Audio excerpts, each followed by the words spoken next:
Hey there, my name is Gavin, and I want you guys to tell me what these three songs have in common. I don't belong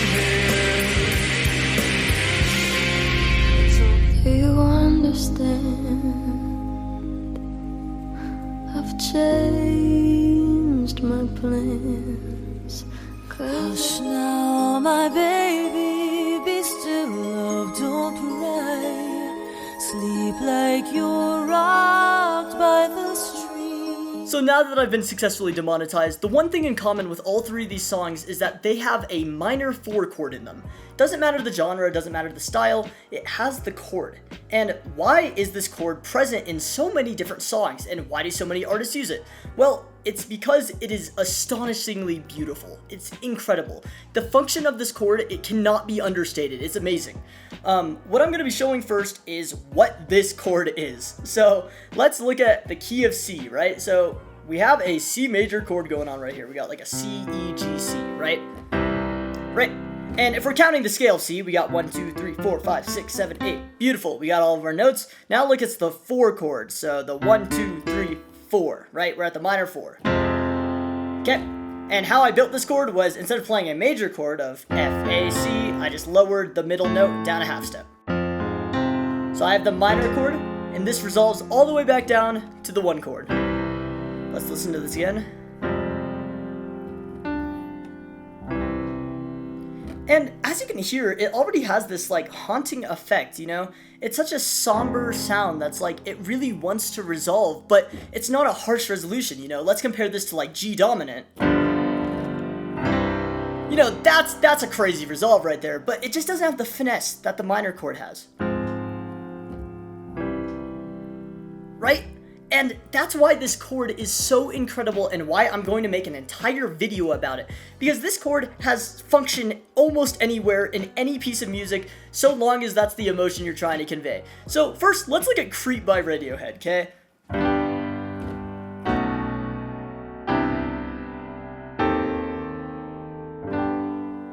As you can hear, it's a very somber resolution. You know, the entire point of the song is, you know, about this guy who feels like he's an outcast, right? And the artist wants to convey that as much as possible, you know?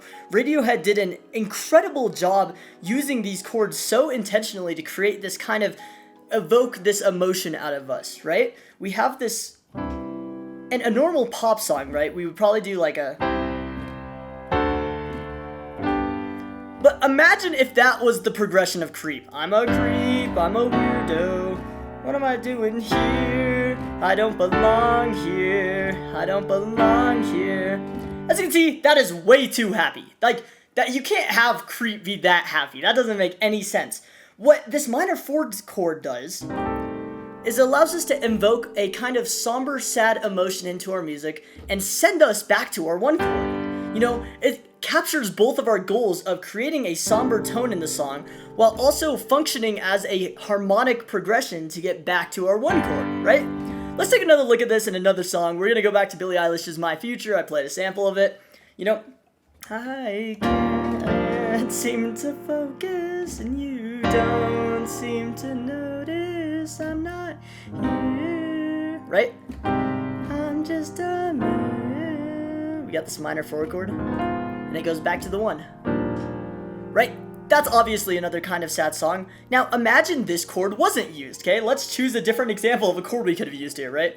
I can't seem to focus, and you don't seem to notice I'm not here. I'm just a man. And it's like... it doesn't work. It doesn't work, you know? It doesn't have the same oomph, the same effect that Billie Eilish's song has on it. And that chord is able to evoke the emotion of the song in it. Let's look at our last example. You know, we played River Lullaby. Hush now, my baby, be still, don't you cry. Right? Let's look at this progression in isolation.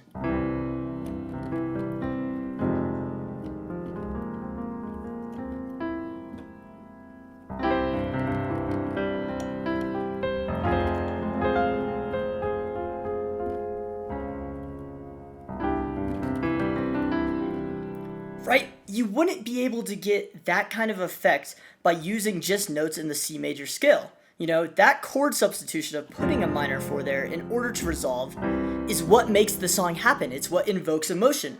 And this goes into part 2 of this entire video, which is how do we put this chord in our music? How can I write using this?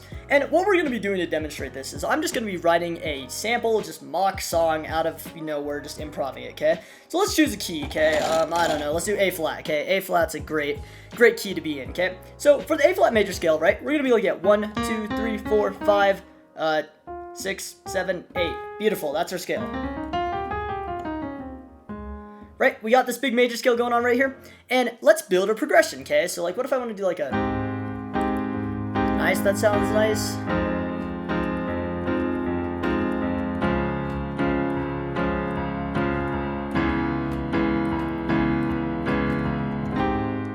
And as you can hear, we're putting a minor 4 chord right here. Right, that's the minor 4 chord of A flat, because if we look at the scale again, 1, 2, 3, 4, minor chord right there, okay? 4 chord, and it's minor. And that functions us back to our 1 chord, okay? And as you can hear, it drastically impacts the way the song sounds.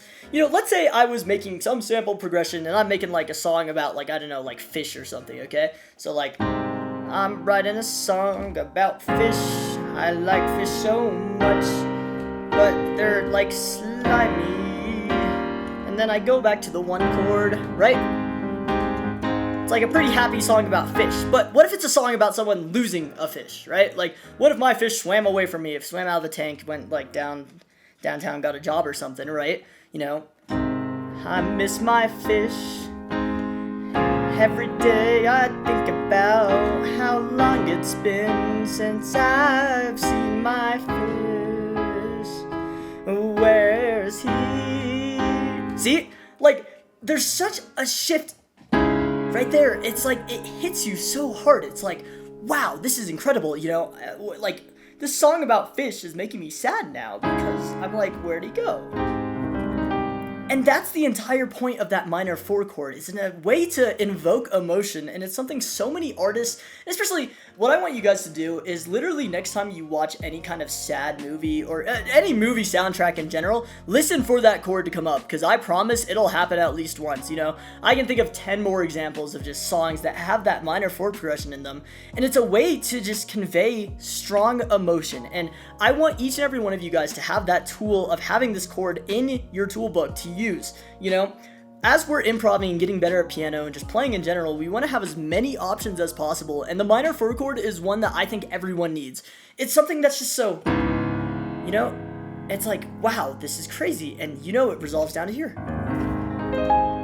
The last thing we're going to be looking at is I'm going to be showing you guys a little shortcut to find our way back to our resolve from the minor 4 chord, okay? So this might be a little bit tricky at first, you're learning all of your chords and you're like, okay, I'm playing this minor chord, but how do I find the 1 chord? Well, what you could always do to find this chord, right, is it'll always be the 5th note in your chord. The top note of your minor chord, okay? And this sounds a little bit confusing. I'll explain this like very simply, okay? So let's say I'm playing F sharp minor, right? F sharp minor right here, okay? Whatever the highest note is in the chord, the 5th, right? Because F sharp, A, C sharp, this note up here will be the chord you resolve to. So let's take another look at a different chord, okay? Let's say we're doing like E flat major, okay? E flat, G, B flat.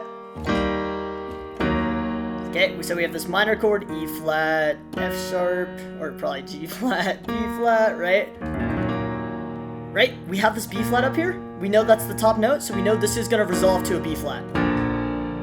So for this next one, I want you guys to figure it out. Okay, what I'm gonna do is I'm gonna play a minor chord. Let's do like, G minor, so we got a G, B flat, D. So what does this resolve to? If you guys said D, you're correct. If you didn't, you should probably pay a little closer attention. It's not too many steps going on, but we're all learning together, and I appreciate all of you. So yeah, that's all I want to talk about in this video. You know, it's kind of just me hyping about how cool I think this chord is, because it can be used in so many ways, you know? You'll get to the point where you can start adding other notes. Let's say we're doing like a D minor 7 flat 5, or like a 2-7 flat 5 chord. It's literally a minor 4 chord with a 2 on it, and it's like...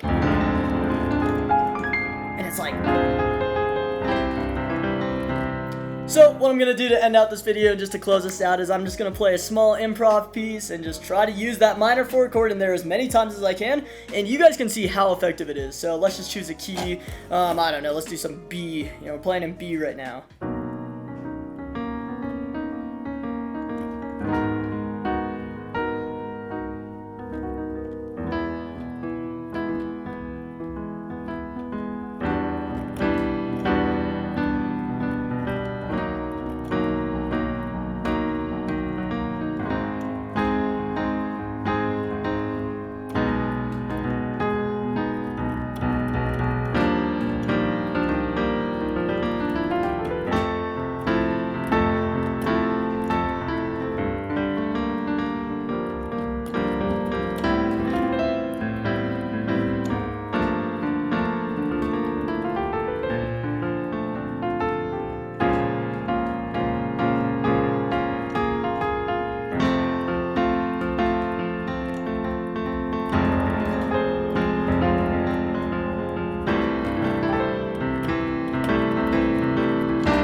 And yeah, that's all there is to this video. Thank you guys so much for watching. You're all fantastic. And yeah, I got a lot of other cool videos on this channel. You should check them out. They're pretty awesome, pretty sick. You want to learn some music, want to learn some Tyler, I got you covered, guys. I lock in.